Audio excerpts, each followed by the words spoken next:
Today, I rise troubled. Troubled that at the tender start of the 101st Legislature, I must rise to remind us of our duty and our oaths of office that we took 2 years and 2 days ago in this very chamber.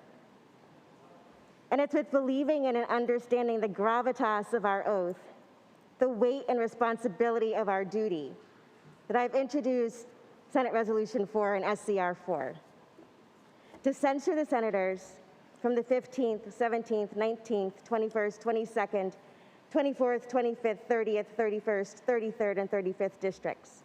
The 11 senators who on January 4th, 2021, submitted a letter to Congress and the Vice President of the United States to request the joint session of Congress investigate the credibility of the November election results.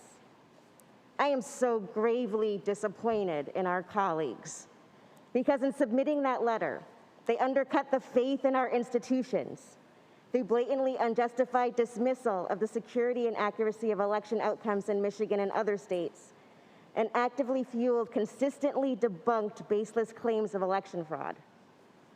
And calling on Congress to investigate the credibility of the November 2020 election in this manner, these 11 contributed to the atmosphere that led to the violent insurrection at the U.S. Capitol during the Electoral College vote count on January 6, 2021. The letter itself is part of a broad, dangerous campaign to usurp what voters decided.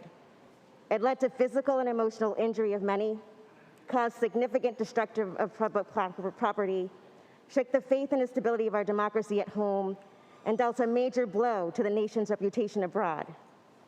And this continued effort to delegitimize the election is unethical and unacceptable, a breach of the people's trust and confidence.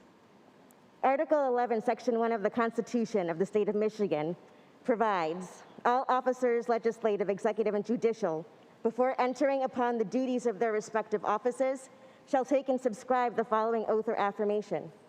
I do solemnly swear or affirm that I will support the Constitution of the United States and the Constitution of this state, and that I will faithfully discharge the duties of the office of, whatever the office is, according to the best of my ability.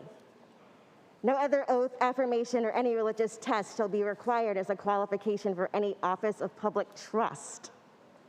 Every Michigan clerk takes this same oath. Many have administered it. Further, the standing rules of the Senate govern our behavior. 2 in particular stand out.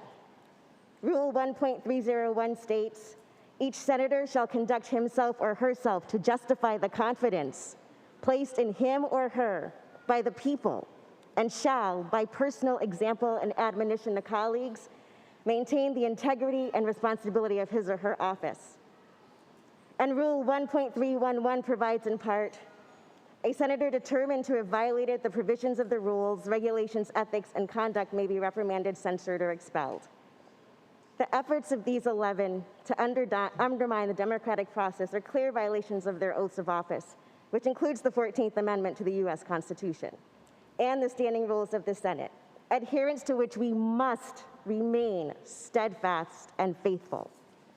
This body must send us clear signal that attempts to undermine the democratic process and obstruct the will of the American people through baseless and disproven allegations of fraud are unacceptable and must be met with the strongest possible condemnation. At minimum, we must censure these 11 members for their failure to meet the high standards of conduct expected of their office. And to do anything less would be a continued breach of the trust and confidence placed in us by the people. 2 years and 2 days, and this is where we are. Colleagues, we talk a lot about transparency and accountability in this chamber. And with that in mind, I urge you to support these resolutions so that justice can be delivered with swift and forthright action. These 11 have embarrassed the great people of Michigan, and it would be even more shameful if this body and its leadership abdicates its responsibility to hold these members accountable. And now is the time to find our moral compass, practice what we preach, and do the right thing, and support these resolutions. Thank you, and I'd like my remarks printed in the journal.